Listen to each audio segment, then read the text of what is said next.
News 24 घडामोडी, श्वास चालू घडामोडींचा।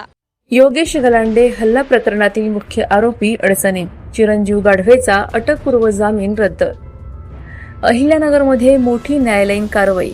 युवा सेनेचे जिल्हा प्रमुख योगेश गलांडे हल्ला प्रकरणातील मुख्य आरोपी चिरंजीव गाढवे यांचा अटकपूर्व जामीन जिल्हा न्यायालयाने रद्द केला आहे।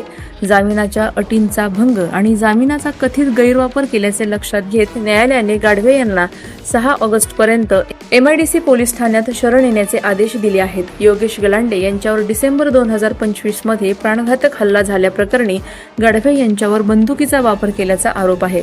दरम्यान स्वतःवर हल्ला झाल्याची फिर्याद दाखल करणारे गाढवे यांच्याच प्रकरणात पोलिसांच्या तपासात कथित बनाव उघड झाल्याचा दावा करण्यात आला असून त्या प्रकरणातही त्यांना आरोपी करण्यात आले आहे। सरकार पक्षाचा युक्तिवाद मान्य करत न्यायालयाने अटकपूर्व जामीन रद्द केला।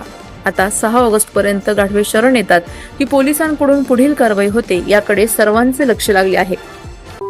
अशाच बातम्यांचा आढावा घेण्यासाठी आजच आपल्या YouTube चॅनलला सबस्क्राईब करा। बातमी आवडल्यास लाईक करा आणि इतरांपर्यंत शेअर करा।